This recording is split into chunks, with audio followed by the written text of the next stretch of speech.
আসসালামু আলাইকুম। তো ধারাবাহিকভাবে আমরা শেয়ার বাজারে নিবন্ধিত বাংলাদেশের ভালো গুড কোয়ালিটির কোম্পানিগুলোর ফান্ডামেন্টাল দেখতেছিলাম এবং এদের ইতিহাসটা জানতেছিলাম।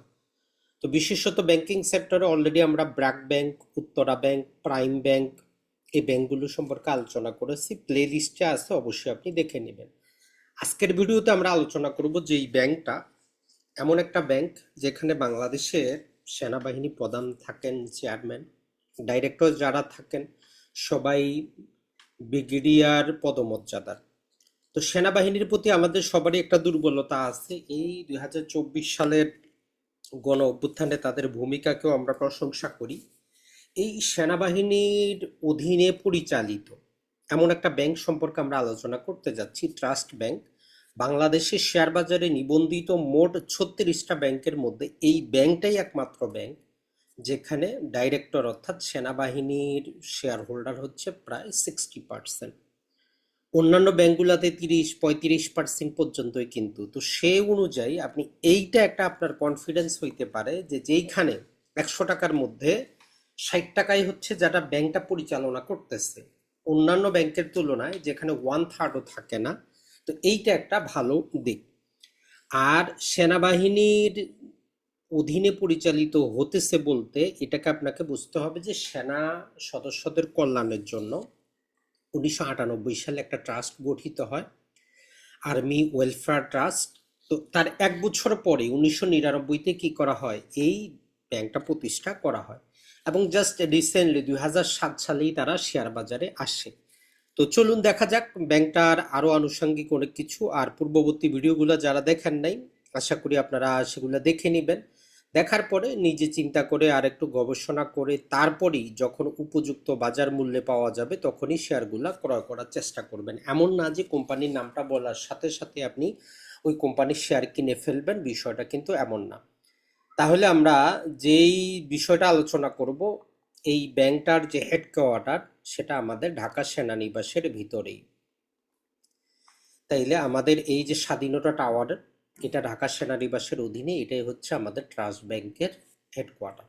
আপনি যেই ব্যাংকে বিনিয়োগ করবেন ব্যাংকটার হেডকোয়ার্টার কোথায় সেটাও আপনার জানা প্রয়োজন। এটা ছাড়া সারা বাংলাদেশে যেহেতু সেনাফা আর্মি ওয়েলফেয়ার ট্রাস্টের অধীনে গঠিত হচ্ছে, তো বুঝতেই পারেন যেখানে আছে সব জায়গায় কিন্তু সেনাবাহিনীর নিজস্ব জমিতেই জিনিসগুলো হচ্ছে।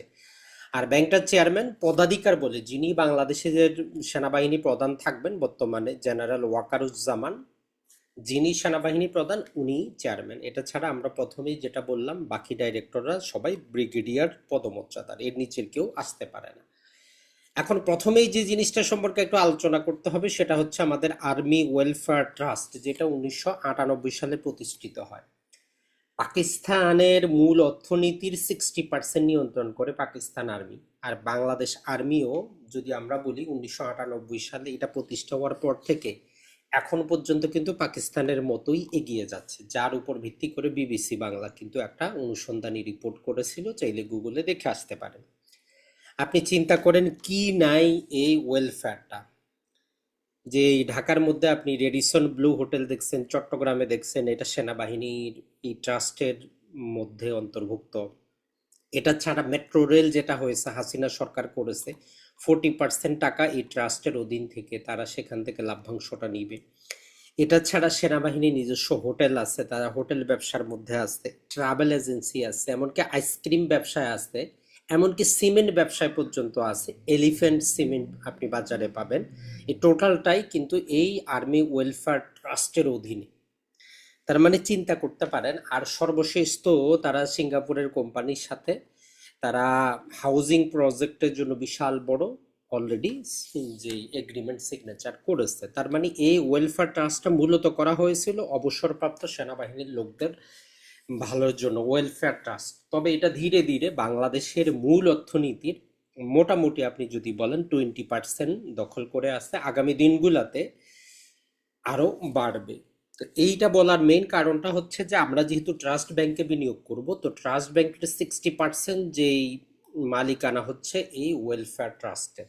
তো এখানে একটা সুবিধা হচ্ছে যে এখানে কোনো ব্যক্তি কোনো ম্যাটার না, এটা হচ্ছে একটা আমরা বলতে পারি যে কর্পোরেট গভর্নেন্সের জায়গা, যেখানে যিনি সেনাবাহিনী প্রধান আসবেন, যারাই ব্রিগেডিয়ার লেভেলে আসবেন, তারাই ধীরে ধীরে ব্যাংকটা পরিচালনার জন্য আসবেন। তো 1999 সালে প্রতিষ্ঠিত হয়, 2007 সালে শেয়ার বাজারে আসে।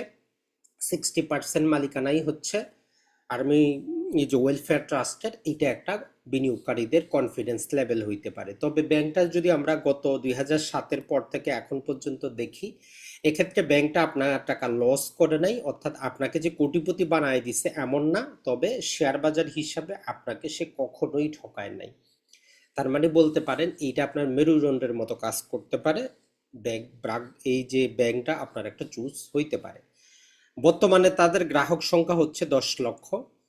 শুরুতে যখন 1999 সালে শুরু হয়, এইটা মূলত সেনাবাহিনীর নিজস্ব অফিসারদের বেতন ভাতা সবকিছু নানা প্রকার কিছু এই ব্যাংকের মাধ্যমে নিয়ন্ত্রিত হইতো।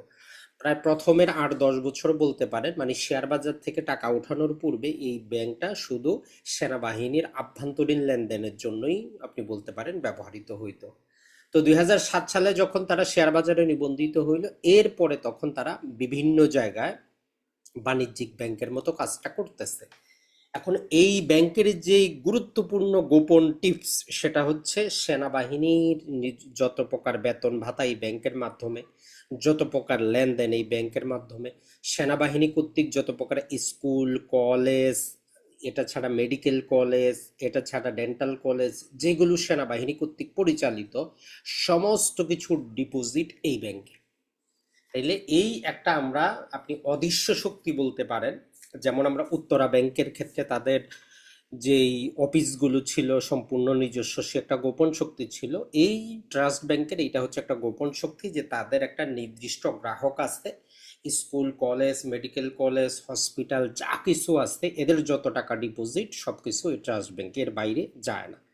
এটা ছাড়া যেহেতু তারা ওই যে ট্রাস্ট যেটা আছে তাদের আর্মি ওয়েলফেয়ার ট্রাস্ট, এই ট্রাস্টটা যেহেতু এত কিছু পরিচালনা করতেছে, হোটেল মেট্রো রেল সেনা hostel travel agency ice cream factory cement factory, এটা তো সমস্ত কিছুরই লেনদেন ম্যাক্সিমাম কিছু ট্রাস্ট ব্যাংকের মাধ্যমে। এটা ছাড়া তারা 2021 সালে রবি মোবাইল কোম্পানির সাথে তারা কি করে, একত্রিত হয়ে একটা পাবলিক লিমিটেড কোম্পানি করে, যেখানে তার 51% মালিকানা আছে, আর 49% হচ্ছে রবি। এর মাধ্যমে তারা ট্রাস্ট মানি চালু করে বিকাশের মতো। তার মানে বিকাশের সাথে প্রতিযোগিতা করার জন্য তারা তাদের এই ট্রাস্ট মানি ব্যবহার করতেছে। এটা ছাড়া বর্তমানে তারা যে গ্রামীণ ফোনের সাথেও চুক্তি করে বসে আছে, আরো কিভাবে কি করা যায় এই যে আমাদের মোবাইল ফাইন্যান্সিয়াল সার্ভিসটাকে উন্নত করা যায়, যাতে দ্রুত ডিজিটাল লেনদেনগুলো করা যায়। তো এটা ছাড়া ব্যাংকটা যদি আমরা ইন্টারনাল জিনিসগুলো দেখি, সিআরআর মানে হচ্ছে ক্যাশ রিজার্ভ রেশিও, তো যেটা 4% আছে, এইটা তারা ফেল করে না, এটা বজায় রাখতে পারে, এটা একটা গুড দিক। এটা ছাড়া এসএলআর যেটা 13%, এটাও তারা বজায় রাখতে পারে। এটা ছাড়া বিনিয়োগের যে রেশিও 87%, এটাও তারা বজায় রাখতে পারে। তার মানে ব্যাংকটা আর্থিক সংকটে লিকুইডেশনে পড়ে না। তার মানে বলতে পারেন ওয়েল রেগুলেটেড এবং স্থিতিশীল একটা ব্যাংক। এটা ছাড়া আর্থিক অবস্থা যদি দেখি, খেলাপি ঋণ এর অবস্থাটা যদি দেখার চেষ্টা করি, এনপিএল যেটা সেটা 5%-এর নিচে কিন্তু আছে। তো এনপিএল গুলো আমরা টোটাল ব্যাংকের গুলো আপনাদেরকে দেখিয়েছিলাম, যেখানে আমাদের মোটামুটি যদি জাস্ট আমরা ট্রাস্ট ব্যাংকটার দেখি, ট্রাস্ট ব্যাংকটার এনপিএল হচ্ছে 4.19%, তার মানে 5%-এর কমে আছে। তো আমরা বলতে পারি যে টোটাল আমাদের 14টার মতো ব্যাংক এখানে আছে, যেইগুলো আমাদের শেয়ার বাজারে নিবন্ধিত এবং 5%-এর কমে আছে। তার মানে এই ব্যাংকগুলোতে খেলাফি ঋণ কম। কারণ যদি 10%-এর বেশি খেলাপি ঋণ থাকে, ব্যাংকটা কি করতে পারবে না, ব্যাংকটা ডিভিডেন্ডই দিতে পারবে না, যদিও আরো কারণ আছে ডিভিডেন্ড দেওয়া না দেওয়ার। এটা ছাড়া প্রতিষ্ঠার পর থেকে তারা কিন্তু ধারাবাহিকভাবে ক্যাশ এবং শেয়ার দুইটাই ডিভিডেন্ড হিসাবে দিচ্ছে। গত 3 বছরে তাদের যদি রিটার্ন অন ইকুইটিটা আমরা দেখি, প্রায় মোটামুটি ছিল 15, তারপরে 20, তারপরে 15, তার মানে 15%-এর উপরে, যেটা একটা কিন্তু খুব ভালো দিক। বছরে এত নিয়ম কানুন অর্থনীতির অবস্থা খারাপ, তার উপর 15% করে ইনকাম করাটা কিন্তু টপ কোয়ালিটির কোম্পানি ছাড়া সম্ভব কিন্তু না। তাদের শাখার সংখ্যা 124টি, তার মানে ব্যাংকটা গ্রো করার অনেক জায়গা আছে, ভবিষ্যতে গ্রো করতে পারে। উপশাখা মাত্র 9টি, এটিএম হচ্ছে 330টি, সে তুলনায় এটিএম সংখ্যা অনেক বেশি। এটা ছাড়া ইসলামিক উইন্ডো তারা চালু করেছে প্রায় 30টির মতো, ইসলামিক ব্যাংকিংটাও আপনি করতে পারেন।